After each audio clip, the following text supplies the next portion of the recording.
James D. Buzzard, and the Sony ZV-E10 is known as a vlogging camera, or a camera made more for self-documentation or documenting the things that you guys are doing. It can also be a camera made for, beginner photographers or beginner videographers or people just getting into this as a profession. So this is a great option for a lot of people. But the kit lens that ships out with this camera is a 16 to 50 millimeter lens. And we already know from shooting on cameras like the Sony ZV-E10 that any camera with a 24 to 75 millimeter equivalent lens is a little bit too tight for vlogging.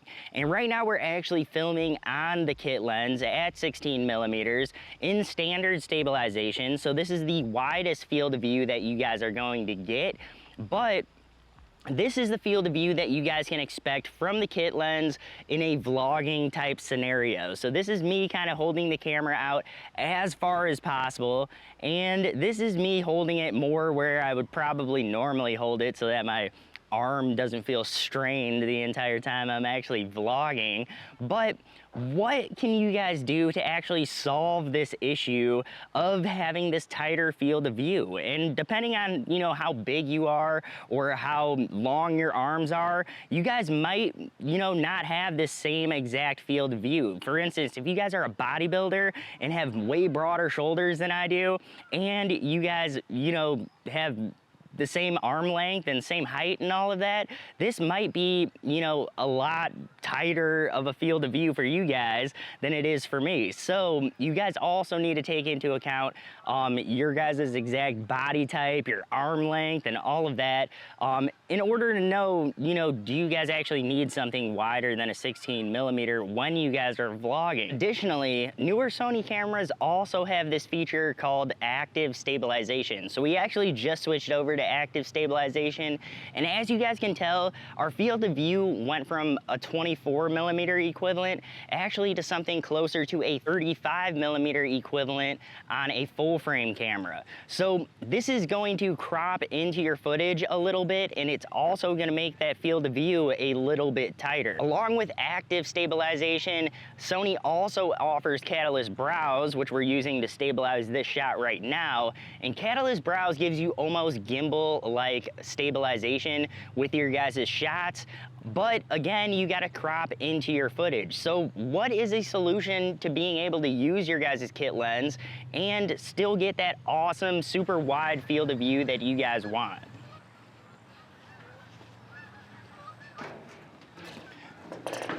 So obviously we could go out and just buy another lens, something like the 10 to 18 millimeter right here. This lens is $900. And moving over to this lens, this is the Rokinon 12 millimeter lens. This lens MSRP is $450, and considering that this camera is only $700 to $800 with the kit lens, these are pretty big investments compared to the overall cost of the Sony ZV-E10. This is the Ulanzi Wide Angle Adapter. Now this thing costs $50, and you guys can actually use the exact same one that goes on the Sony ZV-E10, and you can actually use a 40.5 millimeter to 52 millimeter step-up ring, and that will actually let you guys be able to use your existing Sony ZV-E10 adapter, or you guys can just order the one directly from Ulanzi. So let's go ahead and put this wide angle adapter on and see the exact field of view that we're gonna get with this adapter.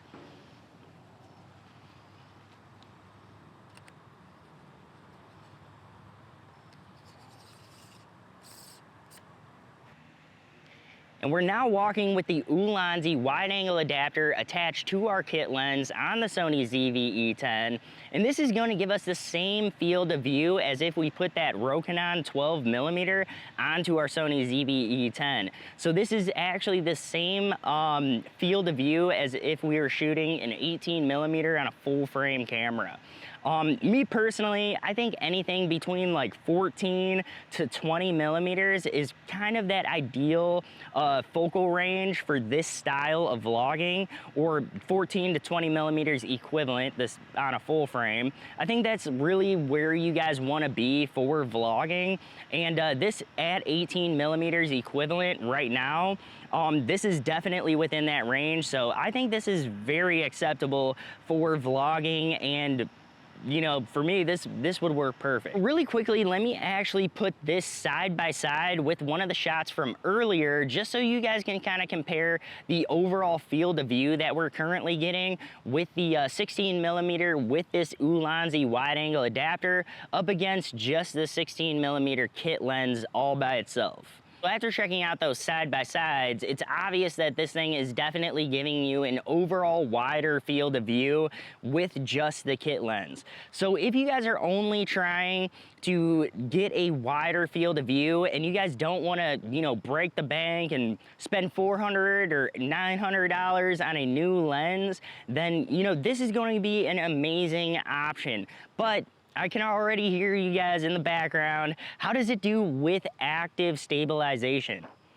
Now we have active stabilization mode turned on, and you guys can obviously see that it is a much tighter field of view, but it's still, you know, wider than we were getting earlier with the 16 millimeter kit lens all on its own. So this is going to give you a wider field of view. Is it gonna be a 10 to 18 millimeter? No, but it is going to give you that wider field of view, and for 50 bucks, I don't think most people are going to argue with this overall image or with this overall field of view. And for $50, this is a really, really good solution to that overall crop factor issue that you guys have with active stabilization. So if you guys see yourself using active stabilization a lot, then I think that this would be a great option for you guys, just to get that slightly wider field of view and kind of counteract that crop factor, that 1.44 crop that you guys are gonna get in active stabilization mode. So let me know what you guys think of this lens or this Ulanzi Wide Angle Adapter with active stabilization. Is this gonna work for you guys, or is this still a little bit too tight? Let me also give you guys the maximum right there. So that is pretty much what you guys can expect at the maximum, but I can tell you right now that I would not be comfortable just sitting there holding my arm like this trying to vlog for, you know, anything more than a minute, to be honest. And this right here is what you guys can expect for the overall field of view with Catalyst brows applied. So I'm only going to apply a 10% crop or a 90% cropping ratio in Catalyst brows on this footage, and this is exactly what you guys can expect. And you know, whether or not this is a good look for you guys or a good field of view, but for me, I think that this looks pretty good. I actually already did a video in the past comparing Sony Catalyst brows with standard stabilization, with active stabilization, with no stabilization, with this Ulanzi kit lens, and that is in the Catalyst brows video. So I'm gonna link to that video down in the description. I know it's a little longer, but I think that you guys will get a lot of information from that video.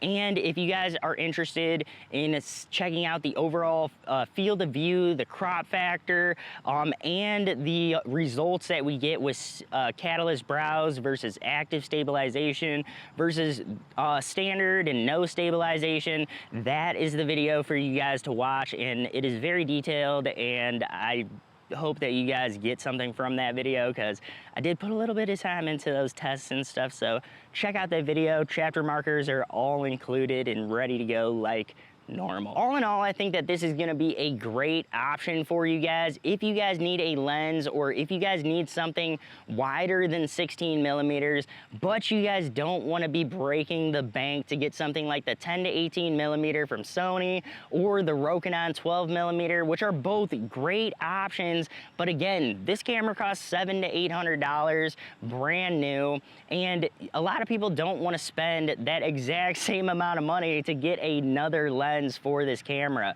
So if you guys are just looking to experiment with something that's wider than 16 millimeters, this is going to be a great option for you guys. That is all that I had for today's video. Let me know in the comments down below if you guys are thinking about picking up this Ulanzi Wide Angle Adapter, or if you guys are thinking about picking up a completely different lens for your guys' camera. Anyways, that is all I have for today's video. I will see you guys in the next one. Peace.